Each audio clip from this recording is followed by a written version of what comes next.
এবার মঞ্চে আসছে সহেলি সেনগুপ্ত।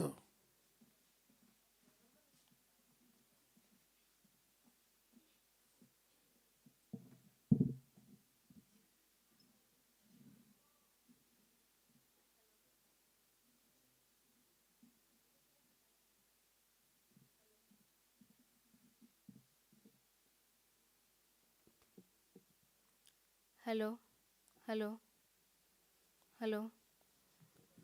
প্রথমেই জানাই আমার শিক্ষক শ্রী পার্থ মুখোপাধ্যায় স্যারকে তার শুভ জন্মদিনে আমার অন্তরের সশ্রদ্ধ প্রণাম এবং আমার নিবেদন আজকে শুভ দাশগুপ্তের কবিতা মনে পড়ে। ছেলেবেলার কথা বড় মনে পড়ে, কলকাতা থেকে অনেক দূরে, এখনকার বাংলাদেশ সীমান্তের কাছে এক প্রাচীন গ্রামে আমাদের বাড়ি ছিল। সবুজ সবুজ, চারপাশে কত সবুজ, কত পাখি, দুপা হাঁটলেই দিঘি পুকুর, মাইল খানেক পথ পেরোলেই নদী, গেরুয়া রঙের সেই নদী, সেই গাছপালা, সেই পাখির দল। আজকালকার এই ইটকাঠ পাথরের শহরে বড় মনে পড়ে তাদের কথা। আর মাঝে মধ্যেই মনে পড়ে যায় আশ্চর্য সব ভোরবেলার কথা। দুধ রঙের কুয়াশা নরম আঁচলের মতো ঘিরে থাকতো সবে আলো ফোটা অঘ্রাণের ভোরবেলার মাঠ। বাবার হাত ধরে আলপথ পেয়ে বেড়াতে বেরোতাম। সেই বিশাল চারপাশের অসীম শূন্যতা আর স্তব্ধতাকে সাক্ষী রেখে বাবা উদাত্ত কণ্ঠে উচ্চারণ করতেন, ও জবাকুসুম শঙ্কাশং কশ্যপেয়ং মহাদুতিম। সেই অপূর্ব প্রাণময় উচ্চারণ ভোরের পৃথিবীকে কি এক অলৌকিক মায়ায় আর্দ্র করে তুলত। দূর থেকে একই সঙ্গে মাঠের ওপাশের ছায়াঘন পল্লী থেকে শোনা যেত আসগার চাচার সানাই। আসগার আলী খাঁ সাহেব অপূর্ব সানাই বাজাতেন। ভোরবেলার পৃথিবী, ভোরবেলার গ্রাম, সেই কোমল পর্দাগুলিতে শান্তি আর পবিত্রতার সুরে সুরে ভিজে উঠত। খালি পায়ে ঘাসের শিশির লাগতো আর বুকে লাগতো দোলা। হাঁটতে হাঁটতে বাবা পৌঁছে যেতেন আসগার চাচার টালি ছাওয়া ঘরের সামনে। বেড়ার দরজা ঠেলে বাবা যেই ঢুকতেন উঠোনে, দূরে দাঁড়িয়ে থাকা ছাগল দুটো ডেকে উঠত আর সানাই যেত থেমে। আসগার চাচা উঠে আসতেন ব্যস্ত হয়ে, আসেন আসেন বড় কর্তা আসেন বলে সসম্ভ্রমে গ্রামের এই প্রাজ্ঞ হিন্দু পণ্ডিতটিকে শ্রদ্ধায় বরণ করে নিতেন 5 ওয়াক্ত নামাজ পড়া নিষ্ঠাবান মুসলমান আসগার আলী খাঁ সাহেব। খাটিয়ার উপরে পা ঝুলিয়ে বসতেন বাবা, আমি তার কাঁধ ঘেঁষে পাশেই। খোকন আইসে, দুধ নিয়ে আসো, হাঁক পারতেন চাচা ঘরের উদ্দেশ্যে। চাচি আসতেন কাঁসার গ্লাসে দুধ নিয়ে, খাঁটি দুধ। বড় মনে পড়ে সেই সব কথা। বাবা বলতেন, আসগার, সামনের বর্ষার আগেই টালি সব পাল্টে নাও, পয়সার জন্য চিন্তা করো না, আমার তো আর ঈশ্বরের দয়ায় অভাব নাই। না না, সংকোচ করার কিছু নাই, ও দুধের দাম থেকে শোধবোধ হবে ঋণ, বুঝলে? আমি বলতাম, বাঁশি শুনবো চাচা। চাচা হাসতেন, বলতেন, বাঁশি নয় ছোট কর্তা, ও হলো সানাই, তোমার যখন শাদি হবে তখন বাজাবো খুব। তুমি রোজ সকালে বাজাও কেন? আমার সহজ প্রশ্নে আসগার চাচার মুখে আলো ফুটে উঠত। আকাশের দিকে 2 হাত তুলে আসগার চাচা বলতেন, ওই দূরে সবার উপরে যিনি রয়েছেন তারই শোনাই, সুরে সুরে বলি, শান্তি দাও, স্বস্তি দাও, ভালোবাসা দাও। আসগার চাচা বলতেন আর বাবা উঠে পায়চারি করতে করতে গুনগুন করে গাইতেন, তুমি নির্মল কর মঙ্গল করে মলিন মর্ম মুছায়। দূর গ্রাম দেশের সেসব হীরের টুকরোর মতো সকালবেলা বড় মনে পড়ে, খুব মনে পড়ে। এক একদিন সন্ধ্যাবেলা আমাদের বড় উঠোনের পাশে উঁচু চাতালে গানের আসর বসত। নিকুঞ্জ কাকু আসতেন, কি খোলা দরাজ গলায় যে গাইতেন ভাটিয়ালি, যেন সন্ধ্যের তারা ভর্তি আকাশ আমাকে হাত ধরে নিয়ে যেত দূরের সেই গেরুয়া নদীর ঢেউয়ের মাঝখানে। মাঝে মাঝে কীর্তন শোনাতে আসতেন প্রাণবল্লভ জেঠু। মস্ত চেহারা, কপালে নাকে তিলক কাটা, চোখ বুঁজে দুলে দুলে গাইতেন, ছুঁয়ো না বধূ ওইখানে থাকো। আকাশের ঝকমকে চাঁদ নারকেল গাছের মাথায় দাঁড়িয়ে সে গান শুনত চুপটি করে। আর আমার চারপাশে আমি গন্ধ পেতাম, শব্দ পেতাম, যেন যমুনার তীরে রাধাকৃষ্ণের দোলি লীলায় ঢুকে পড়েছি। আবেরের গন্ধ, চারিদিকে চুড়ি আর নুপুরের শব্দ। বড় মনে পড়ে, বড় মনে পড়ে আশ্চর্য সেই সব সন্ধ্যার কথা। দিন গিয়েছে দিনের হাত ধরে, পৃথিবীর ভেতরে বাইরে ঘটে গেছে কত কত পরিবর্তন। রাজনীতির ঘূর্ণিঝড়ে দেশ হয়েছে খণ্ড বিখণ্ড। বাবা সামান্য কদিনের অসুখে চলে গিয়েছেন। বাবার মৃত্যুর কিছুদিন আগেই দেশ স্বাধীন হয়েছিল, আর সেই স্বাধীনতার দাম দিতে এই সবুজ শ্যামল মাটিকে রাজনীতির তরবারির খায়ে দুটুকরো করা হয়েছিল। শুধু মাথার উপরের এই আকাশকে গণ্ডি টেনে দুভাগ করা যায়নি। শুনিলে সেই বিশাল শূন্যতায় আমি শুনতে পেতাম, ও জবাকুসুম শঙ্কাশং। শুনতে পেতাম আজকার চাচার সানাইয়ে আহের ভৈরয় শিশির ভেজা স্বরলিপি। অনেক অনেক দিন পরে আমরা যখন শহরের পুরনো বাসিন্দা হয়ে গেছি, গ্রামের জমি জমা ঘরদোর সব বিক্রি করে শহরের পায়রাখোপ ফ্ল্যাটে আমাদের নতুন সুসভ্য জীবন। আজকার চাচার খোঁজ করেছিলাম নানাভাবে, পাইনি। তার সানাইটি হাতে করে শেষ যেদিন আমাদের গ্রামের বাড়িতে এসেছিলেন, সেই অদ্ভুত সকালবেলার কথা আমার আজও মনে আছে। চারপাশের ক্রমে বেড়ে ওঠা ভয়াবহ পরিস্থিতিতে সবাই যখন পালাতে চাইছে একটু নিশ্চিন্ত আশ্রয়ের দিকে, সেই রকমই এক ভোরবেলা আজকার চাচা এলেন।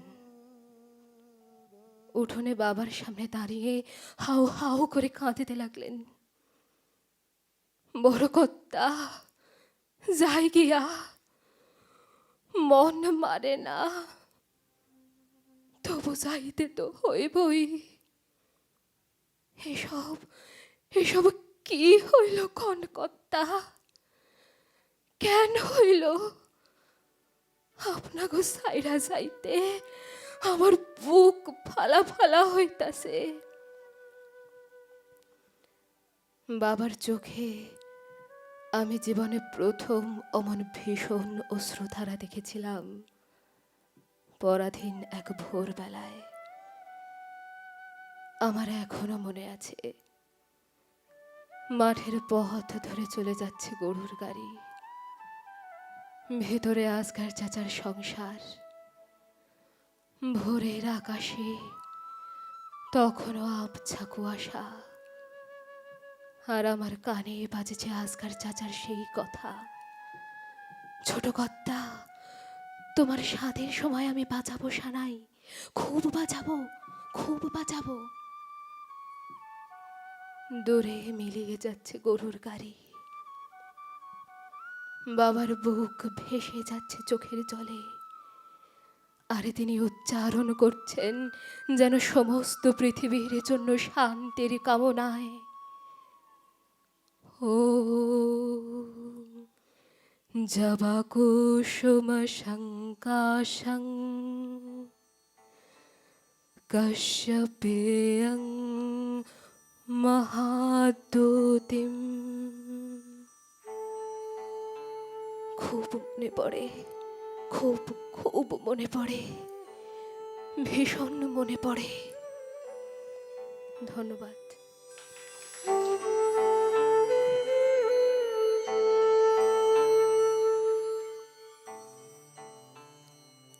সহেলি সেনগুপ্তর পর এবার দেবলীনা মণ্ডল। প্রস্তুত থাকবে ইন্দ্রাণী লাহিড়ী।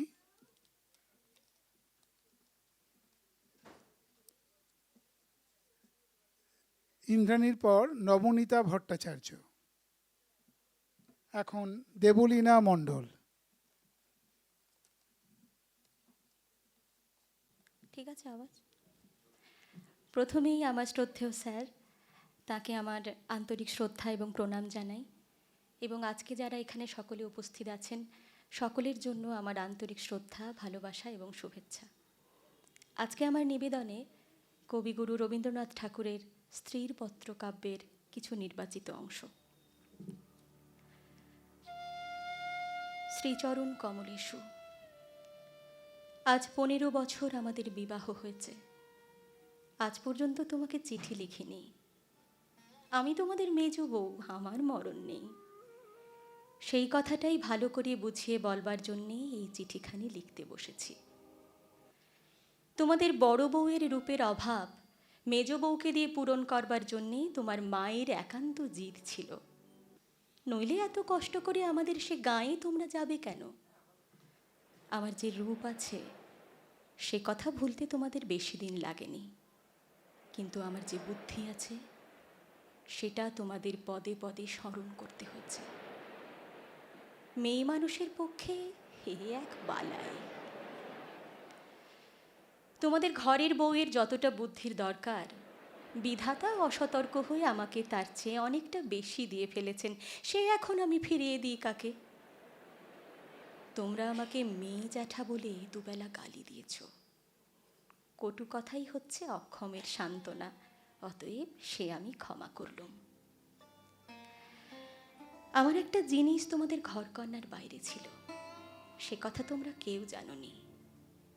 আমি লুকিয়ে কবিতা লিখতুম, সেইখানে আমার মুক্তি, সেইখানে আমি আমি আমার মেয়েটি তো জন্ম নিয়ে মারা গেল, আমাকেও সে সঙ্গে যাওয়ার সময় ডাক দিয়েছিল। মা হবার দুঃখটুকু পেলুম, কিন্তু মা হবার মুক্তিটুকু পেলুম না।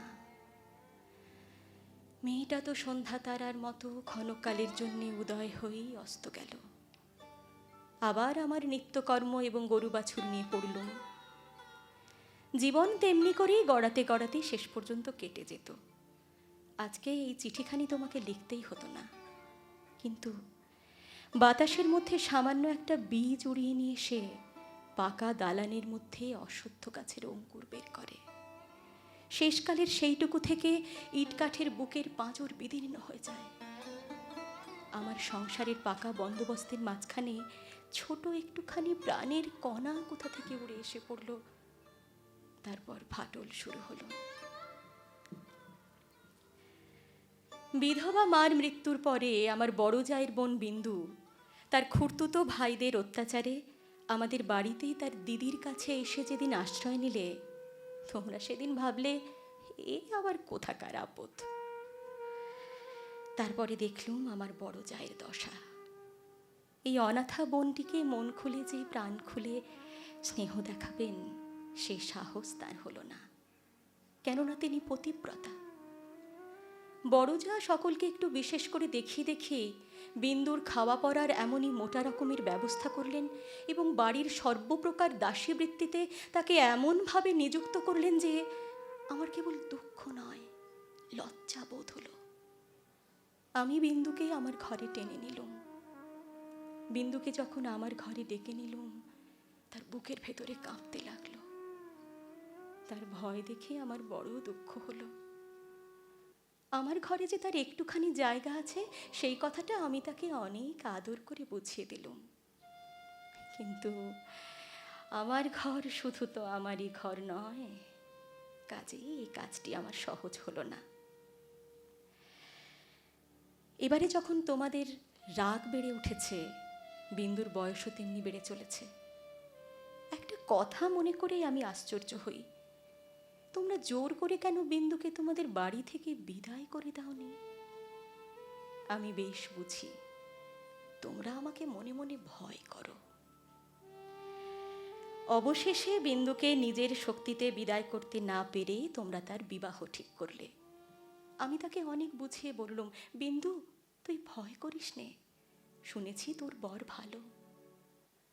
বিন্দুর জন্যে সংসারে আমি অনেক লড়াই করেছি, কিন্তু ওর বিবাহ বন্ধ হোক এ কথা বলবার সাহস আমার হলো না। কিসের জোরেই বা বলবো? আমি যদি মারা যাই তো ওর কি দশা হবে?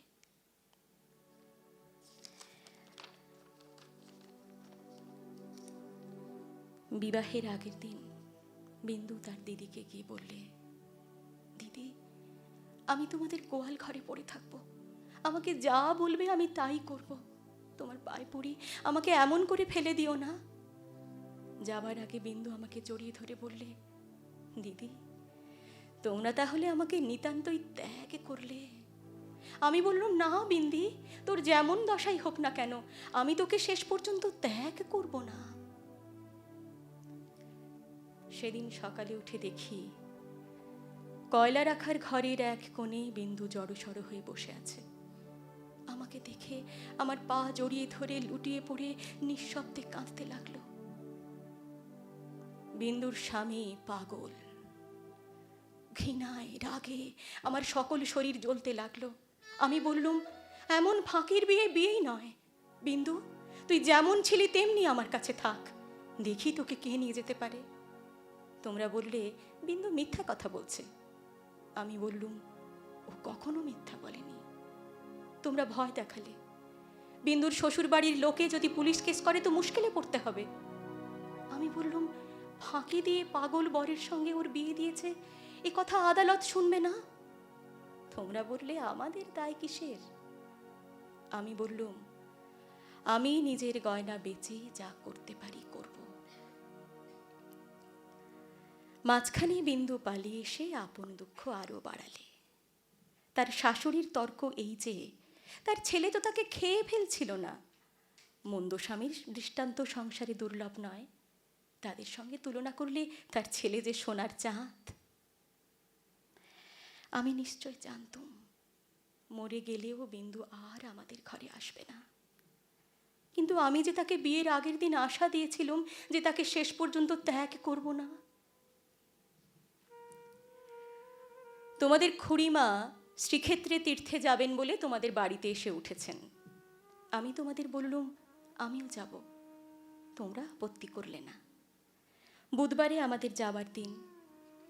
আমার ছোট ভাই শরৎ কলকাতায় কলেজে পড়ছিল। স্বদেশী আন্দোলনের জেরে সে একটু ডান পিটে ছিল। আমি শরৎকে ডেকে বললুম, যেমন করেই হোক বিন্দুকে বুধবারে পুরী যাওয়ার গাড়িতে তোকে তুলে দিতে হবে। শরতের মুখ প্রফুল্ল হয়ে উঠল। সে বললে, ভয় নেই দিদি, তাকে গাড়িতে তুলে দিয়ে আমি পুরী পর্যন্ত চলে যাব, ফাঁকি দিয়ে জগন্নাথ দর্শন হয়ে যাবে। সেদিন সন্ধ্যার সময় শরৎ আবার এলো। সে বললে, গতকাল রাতে সে কাপড়ে আগুন ধরিয়ে আত্মহত্যা করে মরেছে। যাক, শান্তি হলো। দেশ শুদ্ধ লোক চটে উঠল, বলতে লাগলো, মেয়েদের কাপড়ে আগুন লাগিয়ে মরা একটা ফ্যাশন হয়েছে। তোমরা বললে, এই সমস্ত নাটক করা। তা হবে, কিন্তু নাটকের তামাশাটা কেবল বাঙালি মেয়েদের শাড়ির উপর দিয়ে হয় কেন, আর বাঙালি বীর পুরুষদের কোঁচার উপর দিয়ে হয় না কেন, সেটাও তো ভেবে দেখা উচিত। আমি তীর্থে এসেছি, বিন্দুর আর আসবার দরকার হলো না, কিন্তু আমার দরকার ছিল। আমি আর তোমাদের সেই 27 নম্বর মাখন বড়ালের গলিতে ফিরব না। আমি বিন্দুকে দেখেছি। সংসারের মাঝখানে মেয়ে মানুষের পরিচয়টা যে কি তা আমি পেয়েছি, আর আমার দরকার নেই। তারপরে এও দেখেছি, বিন্দু মেয়ে বটে, তবু ভগবান ওকে ত্যাগ করেননি। সেখানে বিন্দু কেবল বাঙালি মেয়ে নয়, কেবল খুড়তুতো ভাইয়ের বোন নয়, কেবল পাগল স্বামীর প্রবঞ্চিত স্ত্রী নয়, সেখানে সে অনন্ত। সেই মৃত্যুর বাসী এই বালিকার ভাঙা হৃদয়ের ভিতর দিয়ে আমার জীবনের যমুনা পারে যেদিন বাজল, প্রথমটাই যেন মনে হলো বুকের মধ্যে বান বিঁধল। বিধাতাকে জিজ্ঞাসা করলুম, জগতে যা কিছু সবচেয়ে তুচ্ছ তাই সবচেয়ে কঠিন কেন?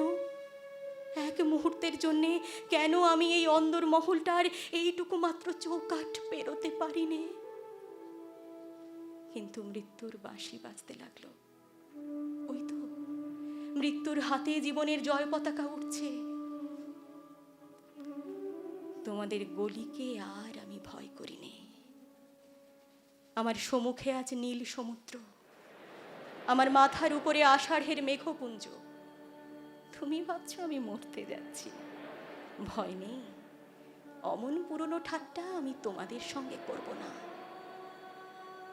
মীরাবাইও তো আমারই মতো মেয়ে মানুষ ছিল, তার শিকলও তো কম ভারী ছিল না, তাকে তো বাঁচবার জন্যে মরতে হয়নি। মীরাবাই তার গানে বলেছিল, ছাড়ুক বাপ ছাড়ুক মা ছাড়ুক যে যেখানে আছে। মীরা কিন্তু লেগেই রইল, প্রভু তাতে তার যা হবার তা হোক। এই লেগে থাকাই তো বেঁচে থাকা। আমিও বাঁচব, আমি বাঁচলাম। তোমাদের চরণ তলাশ্রয় উচ্ছিন্ন, মৃণাল।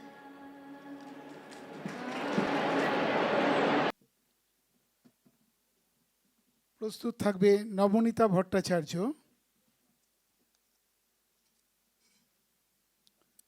প্রণমী ব্যানার্জি, নবনীতার পরে প্রণমী ব্যানার্জি।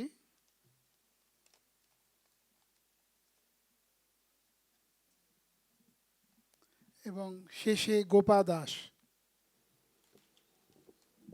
প্রায় হয়ে আসছে, তবু আমরা তো আজকে স্যারের জন্মদিনে এসেছি, তাই প্রথমেই জানাই স্যার শুভ জন্মদিন। খুব ভালো থাকবেন, আশীর্বাদের হাত সবসময় মাথার উপর রাখবেন।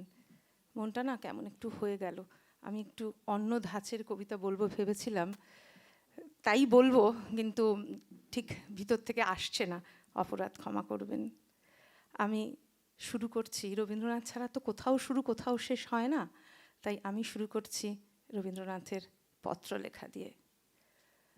দিলে তুমি সোনামোরা ফাউন্টেন পেন, কত মতো লেখার আসবাব, ছোট ডেস্কোখানি আখরোট কাঠ দিয়ে করা, ছাপমারা চিঠির কাগজ নানা বহরের, রূপোর কাগজ কাটা এনামেল করা, কাঁচি ছুরি গালা লাল ফিতে, কাচের কাগজ চাপা লাল নীল সবুজ পেন্সিল। বলে গিয়েছিলে তুমি চিঠি লেখা চাই একদিন পরে পরে। লিখতে বসেছি চিঠি, সকালেই স্নান হয়ে গেছে। লিখি যে কি কথা নিয়ে কিছুতেই ভেবে পাইনি তো। একটি খবর আছে শুধু, তুমি চলে গেছো। সে খবর তোমারও তো জানা, তবু মনে হয় তুমি সে ভালো করে জানো না। তাই ভাবি এ কথাটি জানাই তোমাকে, তুমি চলে গেছো। যতবার লেখা শুরু করি ততবার ধরা পড়ে এ খবর সহজ তো নয়। আমি নই কবি, ভাষার ভিতরে কণ্ঠস্বর পারিনি তো দিতে। না থাকে চোখের চাওয়া, যত লিখি তত ছিঁড়ে ফেলি। 10টা তো বেজে গেল, তোমার ভাইপো বুকু যাবে স্কুলে। যাই তাকে খাইয়ে আসি গিয়ে। শেষবার এই লিখে যাই, তুমি চলে গেছো। বাকি আর যত কিছু হিজিবিজি আঁকাঝোঁকা ব্লটিং এর উপরে। ব্রত চক্রবর্তীর কবিতা ভাবো। কলকাতার ঋষিকেশ পার্কের এক কোণে যে মেয়েটি মুখ নিচু করে ছলছল চোখে বসে আছে, ওকে কি কোনো কথা দিয়েছিলে? আর এখন শান্তিনিকেতনে রতনপল্লীর মেয়েটির হাত থেকে পলাশ নিচ্ছ, এটা কি ঠিক হচ্ছে? ঋষিকেশ পার্কে বৃষ্টি শুরু করে দিয়ে এখন শান্তিনিকেতনে গিয়ে পলাশ ফোটাচ্ছ, এটা কি ঠিক হচ্ছে? চঞ্চল সাম্প্রতিক যুবা, ভাবো, হৃদচঞ্চলতা ভালো, কিন্তু তা একই সঙ্গে দুদিকে ধাবিত হওয়া কি ঠিক? নারী বা পুরুষ, ধর্ম বা রাজনীতি, সময় বা সমাজ এখন একই সঙ্গে দুদিকে ধাবিত হয়, আর মেঘ ডেকে আনে, বৃষ্টি ডেকে আনে, সব সাদা কালিতে ডোবায়। চঞ্চল সাম্প্রতিক যুবা, ভাবো, ঋষিকেশ পার্কের মেয়েটিকে দুটো নম্র স্পষ্ট কথা বলো, কিংবা পলাশ ফিরিয়ে দাও শান্তিনিকেতনের মেয়েটিকে, দিয়ে বলো একটা পাতাকে মাঝখান থেকে ছিঁড়ে দুভাগ করলে গাছ মরে যায়, ভালোবাসা একদিকে যায়, ধায় যায়। ভাবো।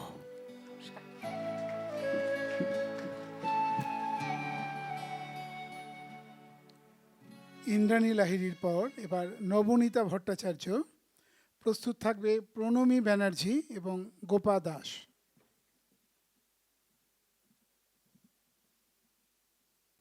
হ্যালো,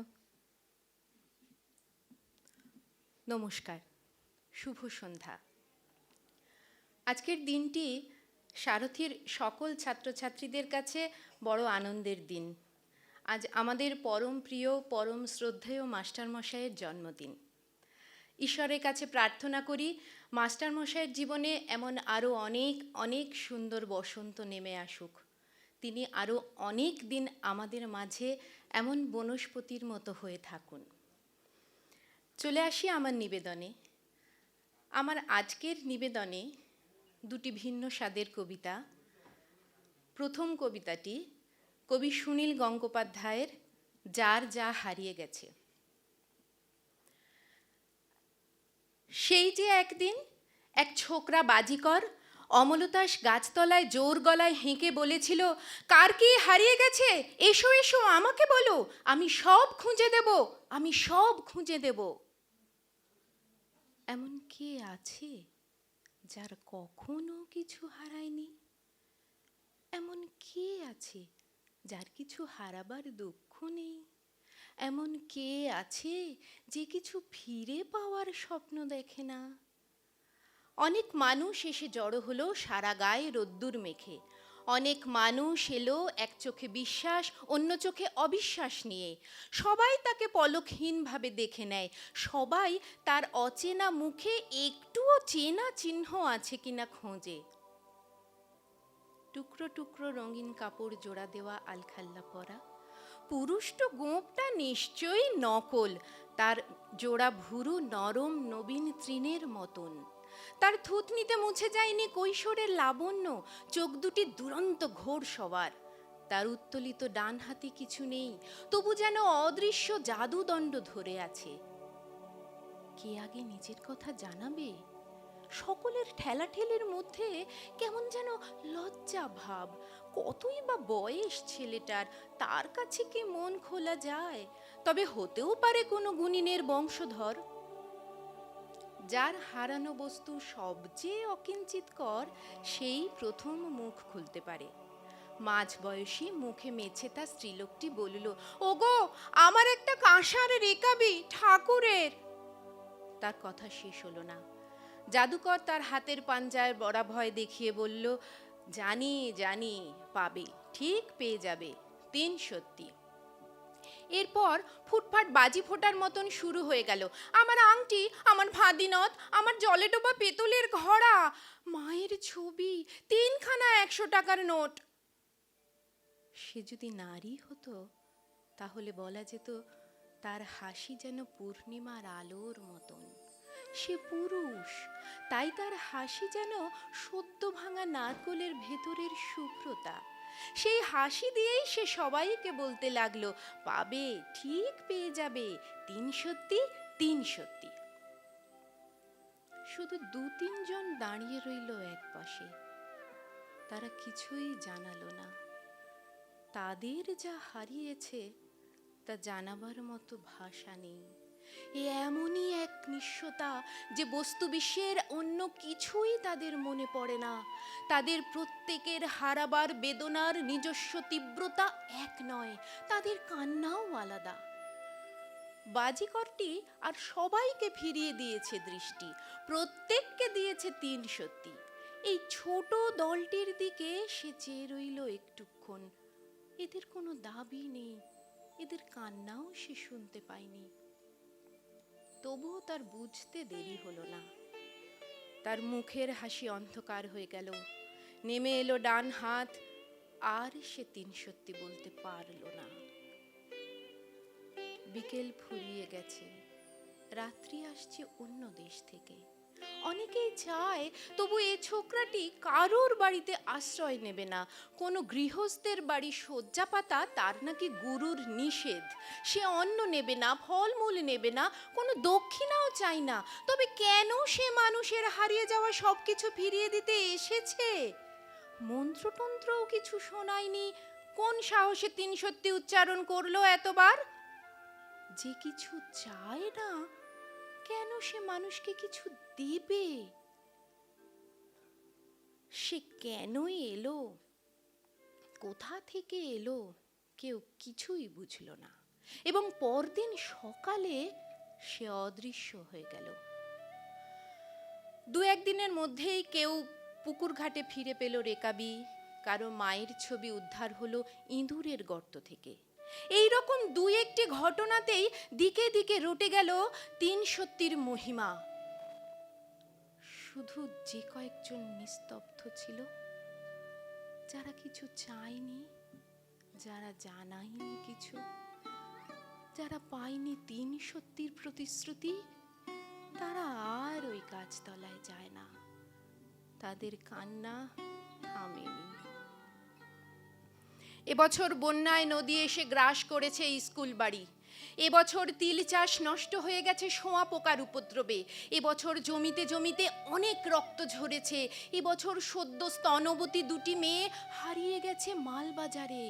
তবু মজা পুকুরের পাঁক থেকে একটি শূন্য পেতলের কলসি ভেসে উঠলে দিকে দিকে ধ্বনিত হয় জয়ধ্বনি। সবাই তো আগেই বলেছিল 3 কখনো মিথ্যে হয় না।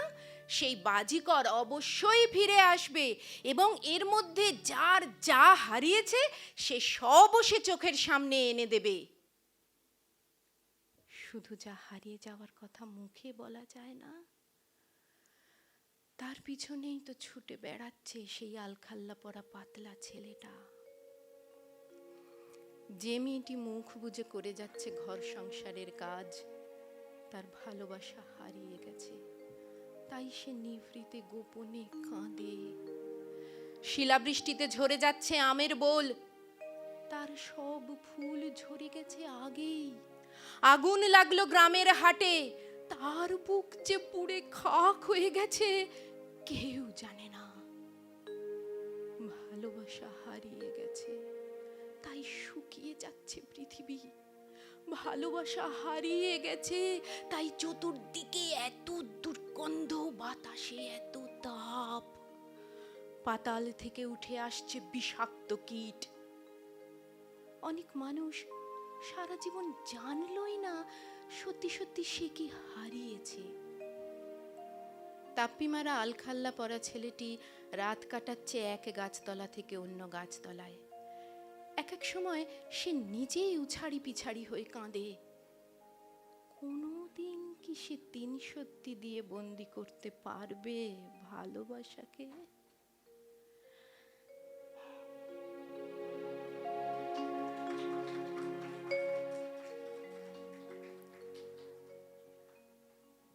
আমার পরবর্তী নিবেদন কবি কৌশিকী দাশগুপ্তের কবিতা সুখ দুঃখের গপ্প। হলুদ মাসি কালোজিরেকে ধাক্কা দিয়ে বলল, এই তুই বিয়ে করবি কবে? কালোজিরে যুগের মেয়ে কাঞ্চুলকে বলল, ওসব বিয়ে ফিয়ে পুরনো কনসেপ্ট মাসি। আমরা 4 বান্ধবী, ব্র্যান্ড 5 ফোড়ন, একসঙ্গে আছি, থাকবো। হলুদ হতবম্ব, সারা জীবন থাকবি? থাকবো তো, মেথিটা একটু ঝগড়ুটে, কিন্তু রাঁধুনি ভারী লক্ষ্মী মেয়ে। হলুদ মাসি সারা পাড়া ঘুরে চিনিকে ধরলেন। ওলো চিনি, শুনেছিস কাণ্ড? বাল্য বিধবা চিনি উদাস হয়ে বলল, এ কি আর আমাদের যুগ মাসি, সুযোগ পেলে পোস্তটাকে নিয়ে কবে পালাতুম, এখন দেখ হতচ্ছাড়ি সর্ষে সব সময় লেপ্টে রয়েছে মেগো। হলুদ আর চিনি মিলে যখন এইসব আলোচনা করছিল, সুসজ্জিত ড্রয়িং রুমে তখন অন্য দৃশ্য। সুন্দরী বিস্কুট চা পাতার গলা জড়িয়ে ধরে বলল, তুমি কৃষ্ণ, আমি রাধা, তুমি প্রিমিয়াম, আমি এলআইসি। এলাচটাকে দেখো, বিয়ের আগে কি ফিগার ছিল, লবঙ্গ হওয়ার পর সব শেষ। দারুচিনি আর ওকে ভালোই বাসে না, এলাচ তো এসএসসি দিয়ে দিয়েও পাচ্ছে না। চা পাতা সব শুনে হাই তুলল, বলল, আমি অফিসে গেলে কফি ছোকরাটার সঙ্গে ফোনে গপ্প করো, সব জানি, ন্যাকামি করো না। চা বিস্কুটের সংসারে যখন এইসব চলছিল, পাড়ার মধ্যবিত্ত দম্পতি আটা ময়দা সুখ দুঃখ মাপছিল। গ্যাসের দাম বাড়ছে, মাছ মাংস সবজি সব বেড়েই চলেছে। চিঁড়ে মুড়ির মতো গরিব মানুষেরা এরপর খাবেটা কি? মশলাপাতির সংসারে প্রেম দুঃখ অভিমান সব চাপা পড়ে যাবে এক থলি বাজারের অভাবে। কেবল কয়েকটা তেজপাতা আর শুকনো লঙ্কা মাঝে মাঝে স্লোগান দেবে।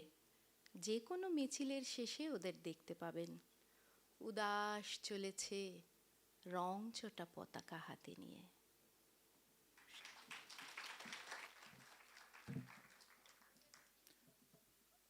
নবনীতা ভট্টাচার্যর পর এবার আমন্ত্রণ জানাচ্ছি প্রণমী ব্যানার্জি। প্রণমী ব্যানার্জির পর প্রস্তুত থাকবে গোপা দাস। এখন প্রণমী ব্যানার্জি। শুভ সন্ধ্যা। আমার স্যারকে শত কোটি প্রণাম, সবাইকে আমার শুভেচ্ছা আর ভালোবাসা। কবিগুরু রবীন্দ্রনাথ ঠাকুরের কল্পনা কাব্যগ্রন্থের মার্জনা।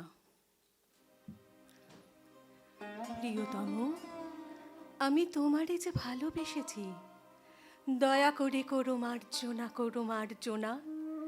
ভীরু পাখি আমি, দূর হতে এসেছি, তাই বলে দ্বার করোনা রুদ্ধ করোনা। যাহা কিছু মোর কিছুই পারিনি রাখিতে, উতলা হৃদয় তিলেকও পারিনি ঢাকিতে।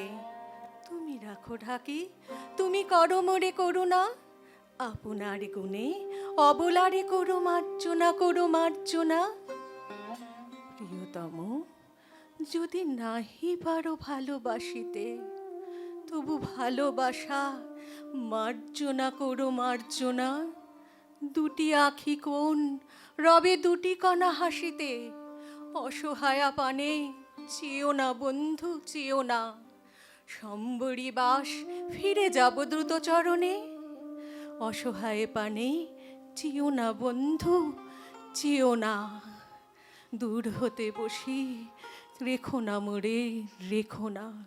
শুধু অভাগীরে করো মার্জনা, করো মার্জনা। প্রিয়তম, যদি চাহো মোরে ভালোবাসিয়া, সুখ রাশি মোর মার্জনা, করো মার্জনা। সোহাগের স্রোতে যাব নিরুপায়ে ভাসিয়া, দূর হতে বসি হেসো না, তখন হেসো না। রানীর মতন বসিব রতন আসনে, বাঁধিব তোমারে নিবিড় প্রণয় শাসনে। দেবীর মতন পুরাব তোমার বাসনা, তখন হে নাথ গরবীরে করো মার্জনা, করো মার্জনা। এবার অতিথি, কবিগুরু রবীন্দ্রনাথ ঠাকুরের লেখা।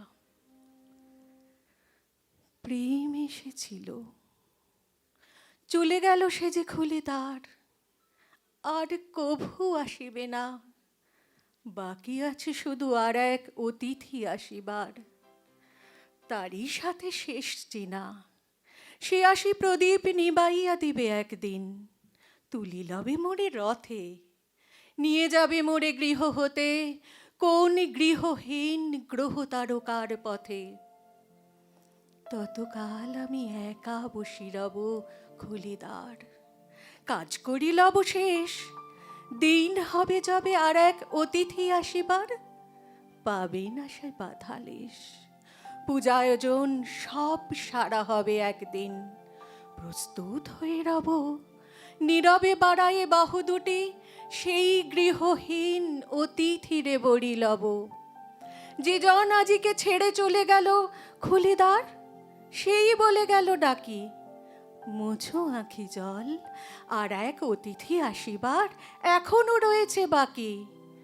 সেই বলে গেল গাঁথা সেরে নিও একদিন, জীবনের কাঁটা বাছি, নবগৃহ মাঝে বহিয়ে এনো তুমি, গৃহহীন পূর্ণ মালিকা গাছি। এবার জয় গোস্বামীর একটি কবিতা। ঝড়ের মতো এসে পড়ল একটা প্রেম, এখন একে কোথায় বসাই? একটা ঘরে ঘর পরিজন, অন্যটাতে লেখার কাগজ বইপত্তর, কোথায় বসাই? শক্ত হাতে সরিয়ে দেব, এক আঘাতে ছিন্ন করব মন থেকে মুখ, আমি কি আর তেমন কষাই? বয়স যখন অল্প ছিল কেউ আসেনি, ঝর্ণা ঝোড়া বনশ্রেণী কেউ আসেনি, এখন এসে ঝড়ের মতো ধাক্কা দিয়ে আমায় ফেলে বসে পড়ল মাথা কাছে, আঙুল দিয়ে চুল নেড়ে দেয়, মাথার থেকে ছন্দ নিয়ে ছড়িয়ে ফেলে মাঠের ওপর। যেন আমি 40 সংসারী নই, 17 পার কিশোর ছেলে। ছন্দেরা সব নিজের মতো উড়তে উড়তে, কেউ পাখি কেউ বৃক্ষ হলো, কেউ চালা ঘর, কেউ বা তাল শিখর হয়ে চুল ঝাঁকাচ্ছে ঝড়ের সঙ্গে, চুল ঝাঁকাচ্ছে, শিখর ভাঙছে, ভেঙে পড়ছে বুকের ওপর। জ্ঞান হারালাম, সকালে ঘুম ভাঙতে দেখি সমস্ত মাঠ বৃষ্টি ধোয়া, মাঠের ওপর দাঁড়িয়ে আছে আধ ভাঙা গাছ, আধ ভাঙা ঘর, সব ভাঙা, প্রেম অপরাজিত। নমস্কার। প্রণমী ব্যানার্জির পর এবার গোপা দাস। আমাদের সারথী সব শিক্ষার্থীদের জানাচ্ছি, আগামী 6ই এপ্রিল রবীন্দ্র সদনে পার্থদার একক আবৃত্তির অনুষ্ঠান, সঙ্গে শ্রাবণী সেন। আপনারা প্রত্যেকে উপস্থিত থাকবেন এবং সবাইকে জানাবার চেষ্টা করবেন। আগামী 6ই এপ্রিল রবীন্দ্র সদন। আজকের অনুষ্ঠানের শেষ শিল্পী এবং আজকে শুভ দিনে পার্থদাকে আমরা যে প্রণাম জানালাম আবৃত্তির মাধ্যমে, শেষ শিল্পী গোপা দাস।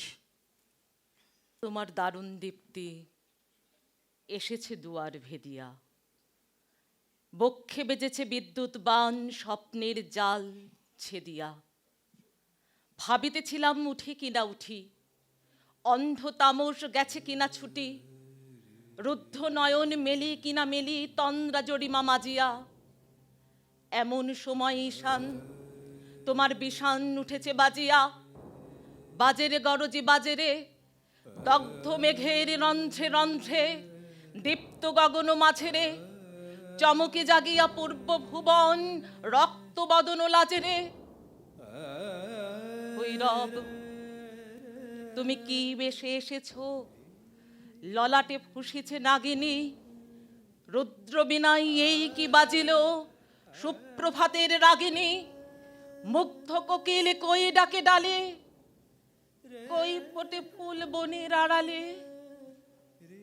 বহুকাল পরে হঠাৎ যেন রে অমানিসা গেল ফাটিয়া, তোমার খড়গ আধার মহিষে দুখানা করিল কাটিয়া। ব্যথায় ভুবন ভরিছে, ঝড় ঝড় করি রক্ত আলোক গগনে গগনে ঝরিছে।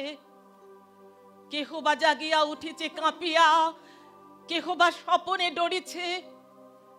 তোমার শ্মশান কিঙ্কর দল দীর্ঘ নিশায় ভুখারি, শুষ্ক অধর লেহিয়া লেহিয়া উঠেছে ফোকারি ফোকারি। অতিথি তারা যে আমাদের ঘরে, করিছে নৃত্য প্রাঙ্গণ পরে। খোলো খোলো দ্বার ও গো গৃহস্থ, হেকোনা থেকোনা লুকায়ে, যার যাহা আছে আনো বহে আনো, সব দিতে হবে চুকায়ে। ঘুমায় না আর কি হরে, হৃদয়ে পিণ্ড ছিন্ন করিয়া, ভাণ্ড ভরিয়া দেহরে। ওরে দিন প্রাণ কি মোহের লাগি, রেখেছিস মিছে স্নেহরে। উদয়ের পথে শুনিকার বাণী, ভয় নাই ওরে ভয় নাই, নিঃশেষে প্রাণ যে করিবে দান, ক্ষয় নাই তার ক্ষয় নাই। হে রুদ্র, তব সঙ্গীত আমি কেমন গাহিব কহি দাও স্বামী। মরণ নৃত্যে ছন্দ মিলায়ে হৃদয় ডমরু বাজাবো, ভীষণ দুঃখে ডালি ভরে লয়ে তোমার অর্ঘ সাজাবো। এসেছে প্রভাত এসেছে, তিমিরান্তক শিব শঙ্কর, কি অট্টহাস হেসেছে। যে জাগিল তার চিত্ত আজিকে, ভীম আনন্দে ভেসেছে। জীবন সপিয়া জীবনেশ্বর, পেতে হবে তব পরিচয়। তোমার ডঙ্কা হবে যে বাজাতে, সকল শঙ্কা করি জয়। ভালোই হয়েছে ঝঞ্ঝার বায়ে, প্রলয়ের জটা পড়েছে ছড়ায়ে। ভালোই হয়েছে প্রভাত এসেছে, মেঘের সিংহ বাহনে। মিলন যজ্ঞে অগ্নি জ্বালাবে, বজ্র শিখার দাহনে। তিমির রাত্রি পোহায়ে, মহাসম্পদ তোমারে লোভিব, সব সম্পদ খোয়ায়ে। মৃত্যুরে লব অমৃত করিয়া, তোমার চরণে ছোঁয়ায়।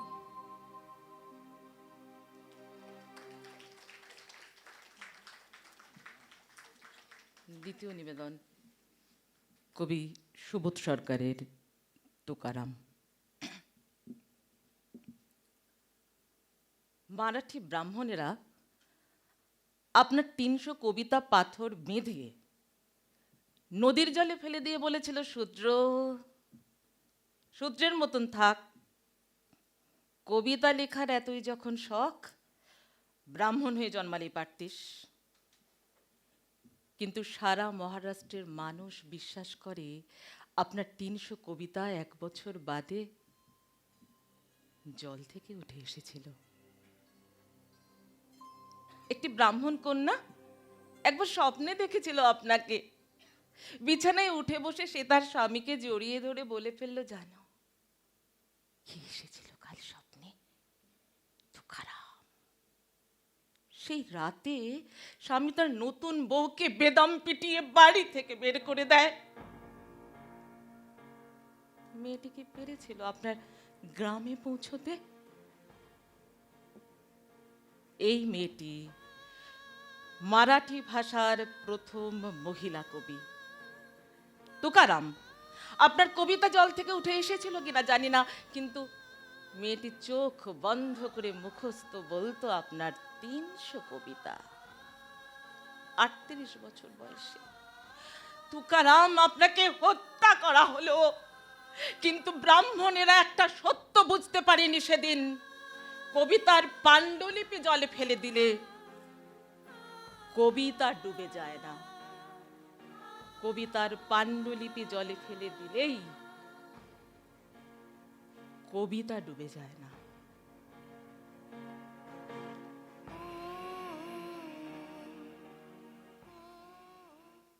আমার শেষ নিবেদন কবি শঙ্কর ভট্টাচার্যের অন্তরতম।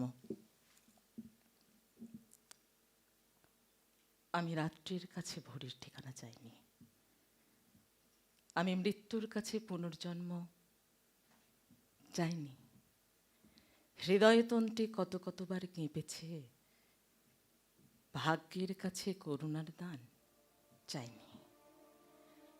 ঘন বর্ষণে প্লাবনের দিন এসেছে, বিষাদের নদী বিপদের সীমা ছুঁয়েছে, ফসলের ক্ষেতে এসেছে অকাল মৃত্যু, মায়া বন্দরে কত যে নৌকা ডুবেছে। আমি বৃক্ষের কাছে নতজানু হয়ে থেকেছি, আর পৃথিবীর কাছে বিপুল সহ্য শিখেছি, আর পাহাড়ের কাছে নিয়েছি ধ্যানের দীক্ষা। আমি যত মালিন্য জ্যোৎস্নার জলে ধুয়েছি। আমি কুসুমকুঞ্জে ফুলেরও সজ্জা চাইনি, আর তারাদের কাছে আলোক সজ্জা চাইনি। আমি যখন যেমন তেমন থাকতে চেয়েছি, আমি তোমার শ্রবণে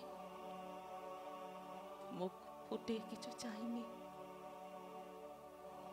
আমি পঙ্গুর কাছে চলার মন্ত্র শিখেছি, অন্ধের কাছে দৃশ্যমানতা পেয়েছি। আমি শিশিরে শিশিরে দেখেছি আমার অশ্রু, আমি অন্তর ভরে অন্তরতম পেয়েছি। আমি অন্তর ভরে অন্তরতম পেয়েছি। নমস্কার। সকলকে অনেক অভিনন্দন ও শুভেচ্ছা। স্যারকে আমার প্রণাম, শতকোটি প্রণাম। উপস্থিত বয়োজ্যেষ্ঠদের জানাই আমার অনেক প্রণাম এবং ছোটদের আদর মাখা ভালোবাসা, সমবয়সীদের আমার শুভকামনা।